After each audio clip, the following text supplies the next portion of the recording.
এতই প্রভাবশালী যে তিনি আওয়ামী লীগের কট্টর আওয়ামীপন্থী সচিবদেরকে পদায়ন করা, পদে রাখা, বিভিন্ন রকমের পদোন্নতি দেওয়া এগুলি করে যাচ্ছে। 28শে ডিসেম্বরের রাতে সন্ধ্যার পরে সারা দেশে বিএনপির নেতা কর্মীদেরকে, ভোট কেন্দ্র ভিত্তিক নেতা কর্মীদেরকে ব্যাপকভাবে ধরপাকড় করা হয়েছে এই অভিযোগ করে যে কারো পকেটে 500 টাকা, কারো পকেটে 1000 টাকা, কারো পকেটে 2000 টাকা, 3000 টাকা পেয়ে বলেছে যে এরা ভোট কিনতে বেরিয়ে ভোট কেন্দ্রে হুট করে পুলিশের লোকজন অথবা আর্মির লোকজন বা বিডিআর এর লোকজন তারা এই কি হচ্ছে এখানে অমুক তমুক বলে একটা ভীতিকর পরিস্থিতি সৃষ্টি করে ওই ব্যালট বাক্সটা প্রিসাইডিং অফিসারের রুমে রেখে এসেছে।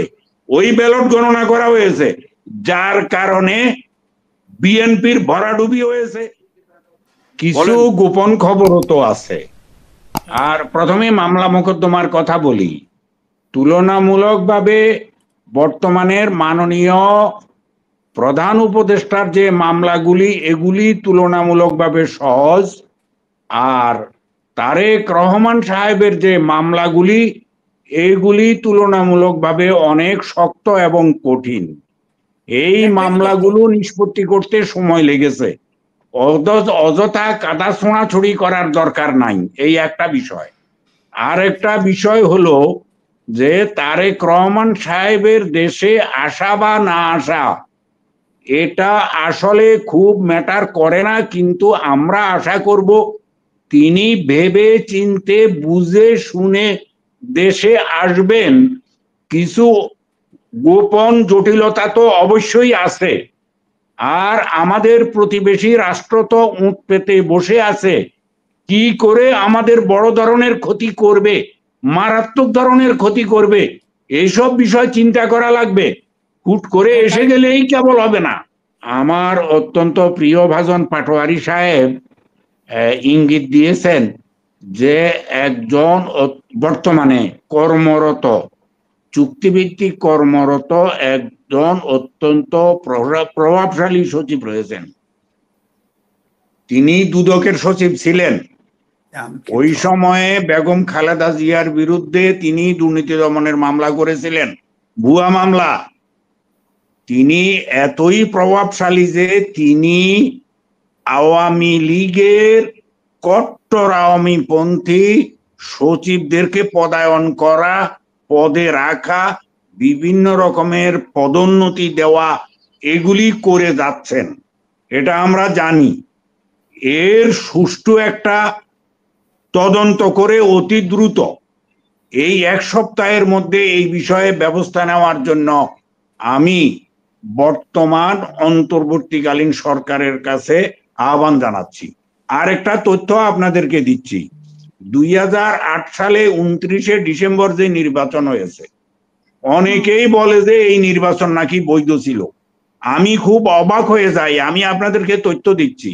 আপনাদের মনে আছে যে 30শে ডিসেম্বরের আগের রাতে, অর্থাৎ 28শে ডিসেম্বরের রাতে সন্ধ্যার পরে সারা দেশে বিএনপির নেতা কর্মীদেরকে, ভোট কেন্দ্র ভিত্তিক নেতা কর্মীদেরকে ব্যাপকভাবে ধরপাকড় করা হয়েছে এই অভিযোগ করে যে কারো পকেটে 500 টাকা, কারো পকেটে 1000 টাকা, কারো পকেটে 2000 টাকা, 3000 টাকা পেয়ে বলেছে যে এরা ভোট কিনতে বেরিয়েছে।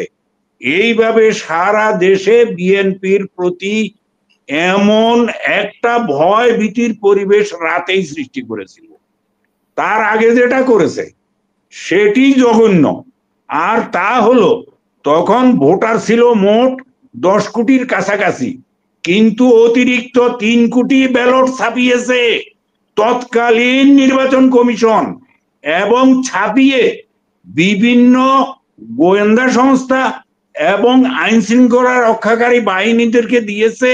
এই হিসাব করে আগে ভাগে তার আগের 3 নির্বাচনের ফলাফল পর্যালোচনা করে 1 ভোট থেকে শুরু করে 20,000 ভোট পাওয়া পর্যন্ত বিএনপির ওই আসনে ফেল করানোর জন্য এই ব্যালটগুলি ব্যবহার করা হয়েছে।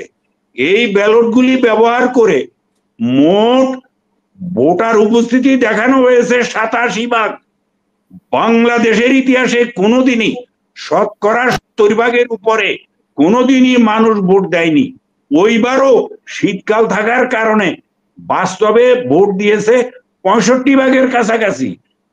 আর এই 65% থেকে 87 আরো 22%, এটা হয়েছে ওই তারা অফিসে বসে রাত্রে ব্যালটে সিল মেরে বাক্স ভর্তি করে দিনের বেলা আইন শৃঙ্খলা রক্ষার নামে গিয়ে একটা ভোট কেন্দ্রে হুট করে পুলিশের লোকজন অথবা আর্মির লোকজন বা বিডিআর এর লোকজন তারা এই কি হচ্ছে এখানে অমুক তমুক বলে একটা ভীতিকর পরিস্থিতি সৃষ্টি করে ওই ব্যালট বাক্সটা প্রিসাইডিং অফিসারের রুমে রেখে এসেছে।